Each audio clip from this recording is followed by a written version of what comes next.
While Super Mario Bros. 1 and 2 were both excellent games and I highly recommend them to anyone, come on. Let's be honest here, we all know what's the best in the NES series. It's Super Mario Bros. 3 for the Nintendo Entertainment System. One tell is one of the best video games ever made. Has it truly stood the test of time, or has it become a forgettable experience and one that should truly never be looked at again? Oh, who am I kidding? You know it's a good game. Ladies and gentlemen, boys and girls of all ages, it's time for the review. With special guest star, my one friend from school, Danny.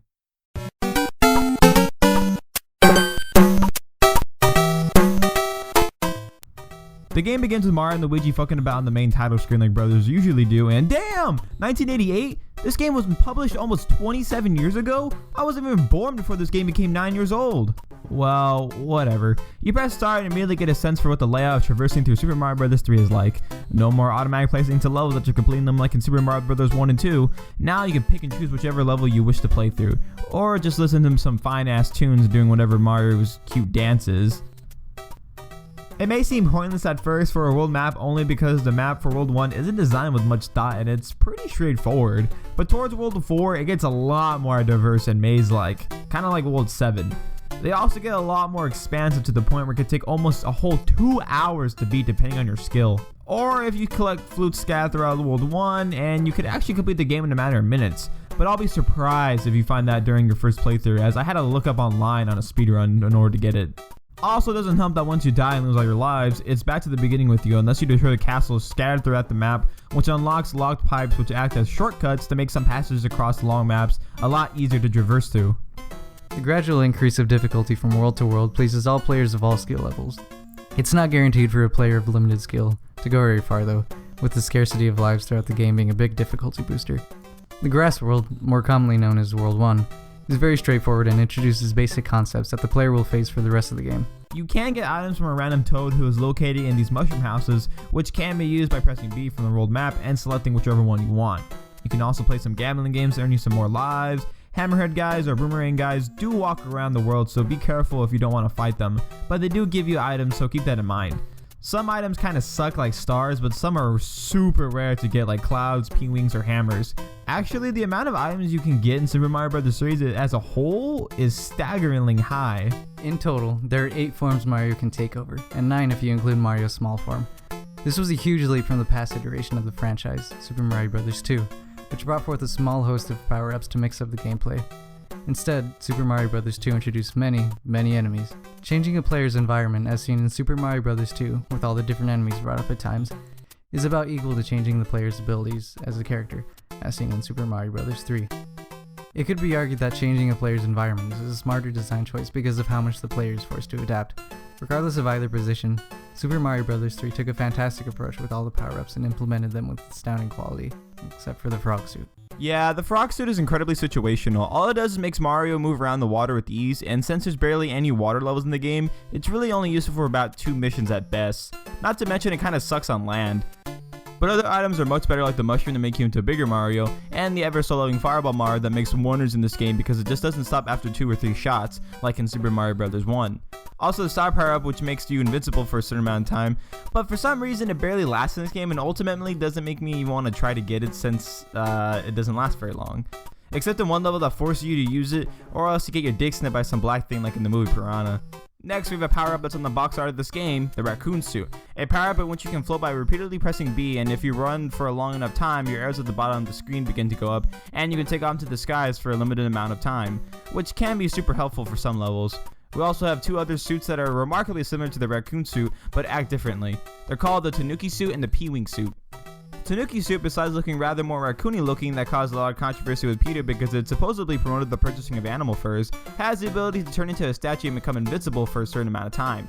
Why a statue? I believe it has something to do with some Japanese folklore, but I couldn't really tell you honestly. I'll leave a link in the description about the suit if you're curious. You could also use your tail as a weapon, which I never really do all that often as I usually miss and get the power up taken away from me, so be careful when using it. And the P-Wing suit gives you the ability to fly in the air forever, unless you get hit by an object, enemy, or finish the level. Last we have Mario's hammer suit, which I can never really find honestly. Either I'm blind, have it in my inventory somewhere, or it's extremely rare to find. Regardless, at least now Mario is racially correct to his skin color.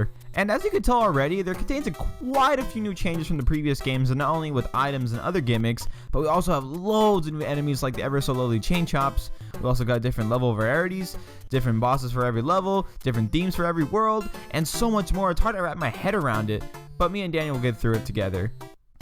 Okay, the controls in Mario 3 are surprisingly smooth compared to any other platforming NES game at the time.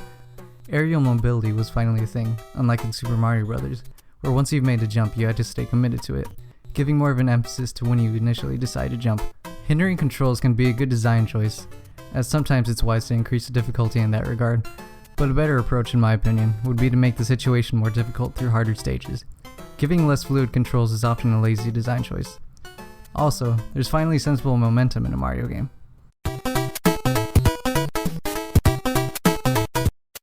Now we're in the belly of the beast, a belly which is humongous, I might add. Now, the story is quite different from your typical Mario game, if you believe it or not.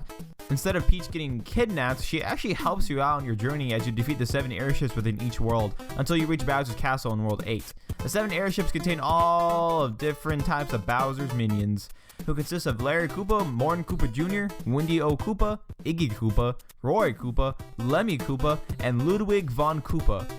What is he, German or something? These punk-ass dudes are the ones who are controlling the various worlds under an iron grip with their airships, which act as their own separate levels in the game and must be defeated in order to turn that king back into his original form and progress throughout the game. Now, I quite like these levels due to the amazing music being played and how fun they are to traverse through, but be warned, if you fail to destroy the airship your first time, they will fly out to another area of the map, and even some areas where you have to play a couple levels over again just to get to. So try and beat it the first time so it doesn't become a chasing game. And oh, don't look so cute. Some of the kings also look kind of cute, like this dog, and the one even looks like Mario's cousin. Was Mario's dad some sort of pimp or something?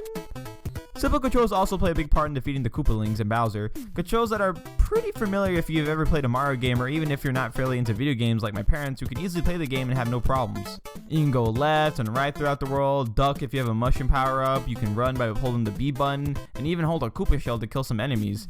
The controls are a bit on the slippery side though, which can cause some frustrating deaths, but you'll get used to it after the first world or so. Now, how many worlds are there? Well, technically there are 9 worlds, with the 9th one being a secret world in which you can bypass almost all other worlds by collecting flutes scattered across the game, and just like Super Mario Bros. 1, you can beat the game in a matter of minutes. World 1, Grassland.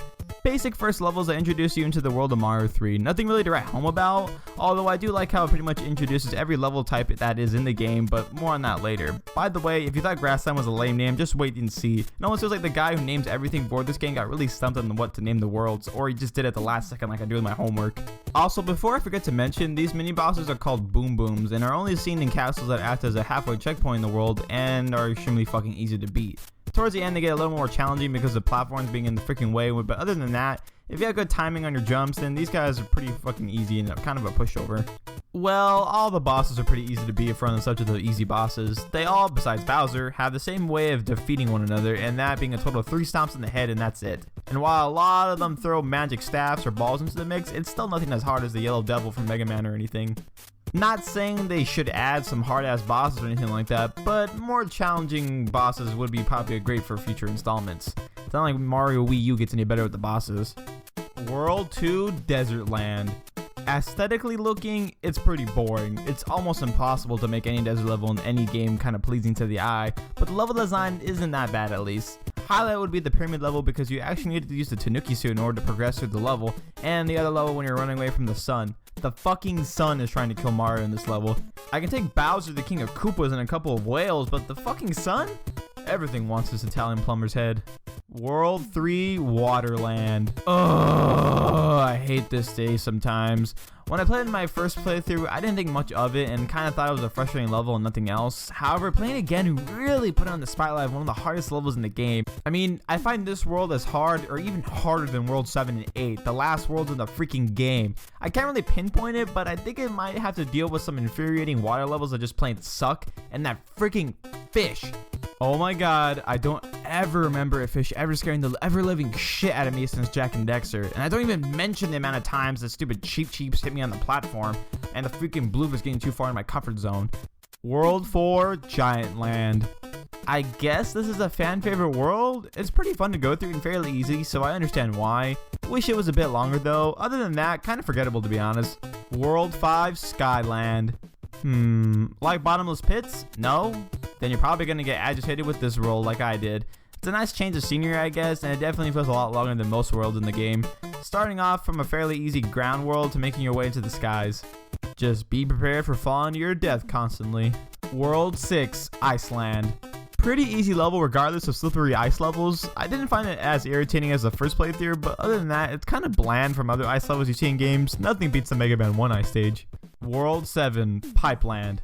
Another bland world and contains some levels that make me want to rip my fucking hair out, but other than that, it's not that bad. This is probably the most confusing world to traverse through for your first playthrough, but since this is my third playthrough, it wasn't that bad. Highlight of this level is where you can continually get stars while running on these piranha plants. It's very scary, but gives me so much adrenaline that it makes me kind of just clench my butthole and just pray to God that I get through the level in time. Anyways, oh my god, the princess was kidnapped. What a twist! World 8, Darkland.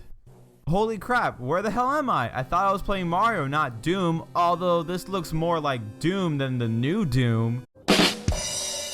All joking aside, this last world in Super Mario Bros. 3 is tough. Not impossible, but tough. The first few tank encounters are auto-scoring levels that can become very tiresome and not all that pleasant. It's a simple tactic of just staying right on the edge of the screen and keep jumping until you come across the bosses. Only one of these auto-scoring levels are kind of hard, but that might just be because the screen's on crack or something. I mean, look how fast this thing is going. At least once you beat the auto-scrolling levels, they disappear forever, which is always nice. Next, after you beat the auto-scrolling levels, you have these hands that kind of go in... Oh my god, Mario's dead. Oh wait, no, he's... Next level. It may seem like there's only like 5 levels you can get dragged down to, but there's only like 3. They're actually all fairly easy to complete, and you can actually get a leaf power up for every time you finish the level, so I usually stockpile on them before going to Bowser's Castle. After that, it's down to the dark-ass place when you come across the hardest level in the whole goddamn game, World 8-1. Look at all these freaking bullet bills! Oh my gosh. It gets super ballistic, and it probably takes me about 2 hours to beat the level. Little did I know, however, you can just use the leaf power up and go over to the pipe at the top of the level and bypass all this bullshit. Don't I feel stupid? It's just a straight shot up all the way up there until you get to Bowser's Castle and battle the King Koopa himself. His level might seem a bit confusing and hard as hell at first. I mean, look at these badge statues, how intimidating. Holy shit! In this castle, there's also a lot of scary jumps and places that go nowhere, but soon you'll find him and beat him using his own floorboard of all things. I mean, you would think the King of Koopas would have hired better contractors than that, but I might be getting too ahead of myself as the princess is right through the door and... What? Oh, okay, thank goodness. You're an asshole, princess. Well, the credits roll down and we are greeted with a highly amusing credit sequence with great music to end the NES trilogy. Personally, my favorite world is either Worlds 2 or 7. They may be boring aesthetically looking and have somewhat hard levels, but they're a blast to play through and always something I look forward to when playing this game. What about you, Danny? What's your favorite world? My favorite world would probably be World 4, but for pretty much aesthetic reasons. The transition from small to giant surroundings and enemies was just so new and interesting, and almost overwhelming as a child. The difficulty is also right in the middle, from World 1 taking minutes to beat, and World 8 taking hours on end. World 4 rests on maybe 30 minutes to beat, at least.